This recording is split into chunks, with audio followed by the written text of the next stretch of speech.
2,2 milliards de dollars investis en 8 années dans le secteur des infrastructures routières. Ce sont les propos du ministre en charge des travaux publics à la faveur d'une conférence de presse au cours de laquelle il a présenté ce lundi le bilan du président Alpha Condé dans le secteur des routes. 2,2 milliards de dollars, montant semble-t-il faramineux, mais qui a servi à d'énormes investissements pour la construction de nouvelles routes, la réhabilitation des routes nationales et voiries urbaines, mais aussi des routes préfectorales et des ouvrages de franchissement. Dans la réalisation de ces projets, des milliers d'emplois directs ont été créés. Mamadou Kalisso Koriabou Kourmon était à la conférence. Fin 2010, la Guinée n'avait que 146 km de voiries urbaines bitumées.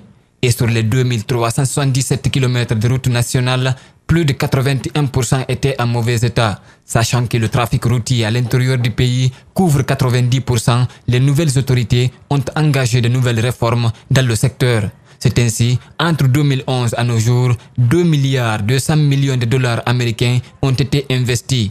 Selon Moustapha Naïté, cela a permis la création d'emplois. Plus de 320 000 emplois temporaires directs ont été pourvus depuis 2011 uniquement avec les travaux routiers.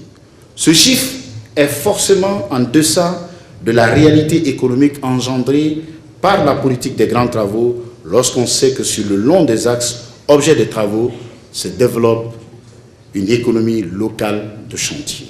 Vu l'état de dégradation avancée des routes, le gouvernement a fait le choix de réhabiliter d'abord celles qui existent.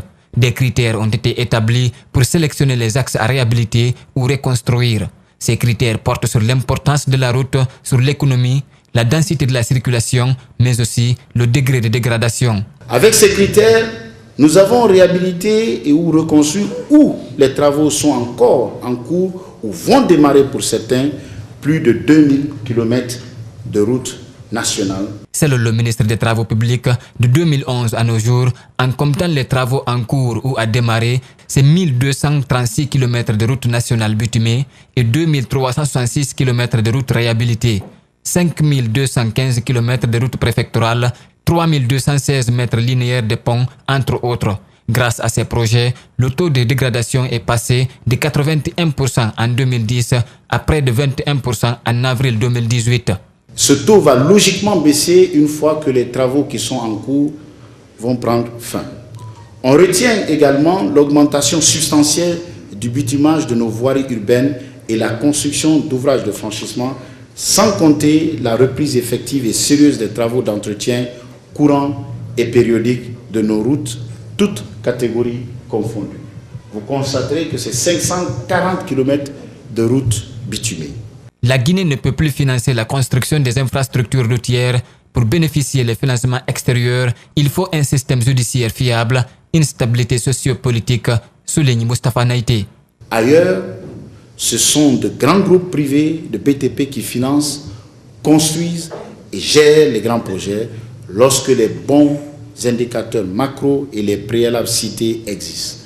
Nous devons nous inscrire dans cette logique et les préalables cités sont donc impératifs.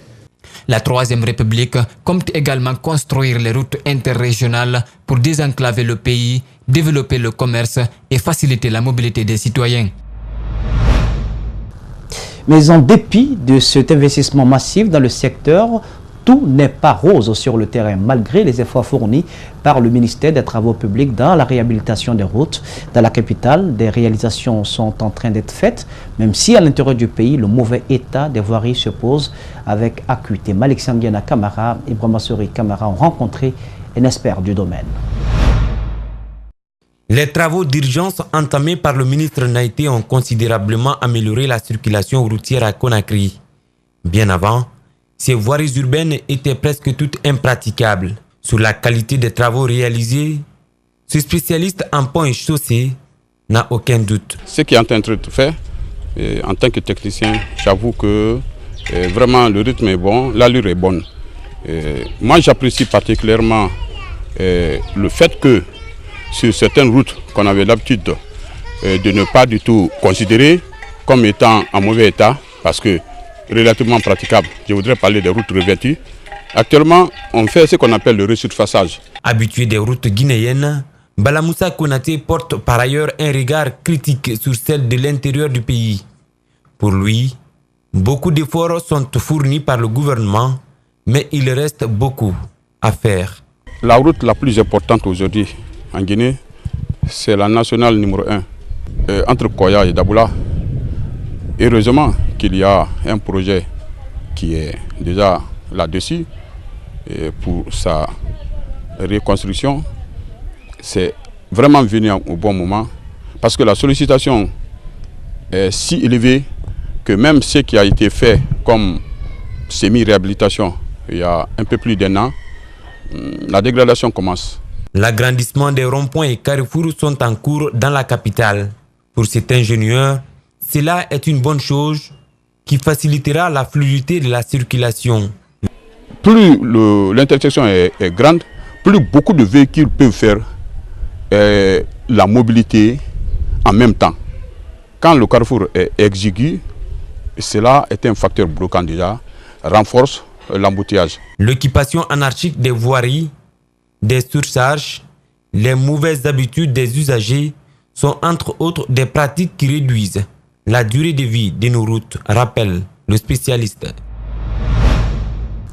À quelques mois de la saison des grandes pluies dans la région forestière, la route nationale numéro 2, Gekedo-Kondemado, inquiète. Elle reste un véritable calvaire pour les usagers, même en saison sèche.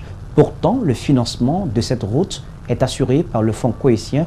Mais pour l'heure, les populations prennent leur mal en patience dans une zone réputée pour être le grenier national. Balkisso, Ibrahima Sori Kamara. Il y a environ 9 ans, cette voirie interurbaine commençait à se dégrader peu à peu. En 2014, voici comment se présentait ce tronçon pendant la saison des pluies. Des photos que nous avions prises à l'occasion d'un déplacement sur Zérékoré. Aujourd'hui, ce qui reste de cette route nationale numéro 2, ce sont des ravins qui contiennent des blocs de pierre, rendant ainsi pénible la vie des populations riveraines. Il faudrait que les actions qui sont annoncées au niveau du ministère notamment des Travaux publics soient vite suivies d'effets parce que le constat sur le terrain, il est quand même alarmant, il faut le dire clairement. Et voilà, après on peut quand même avoir un début de satisfaction quand on sait quand même que c'est un projet dont parle le gouvernement qui donc est censé être parmi les priorités du gouvernement. Sur la chaussée, le passage des camions gros porteurs soulève d'impressionnants nuages de poussière pendant au moins une dizaine de minutes avant que les usagers ne retrouvent le chemin de la circulation.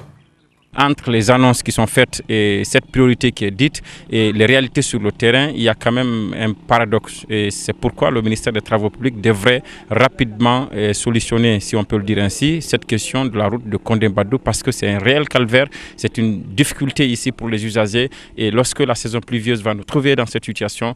Dans le document du projet de réhabilitation qui nous a été fourni par le ministère des Travaux publics, un montant d'environ 208 millions de dollars serait le coût global de l'exécution du projet financé par le fonds cohésien. Autant de questions que l'on se pose. À quand le début du projet, son exécution et sa mise en opération?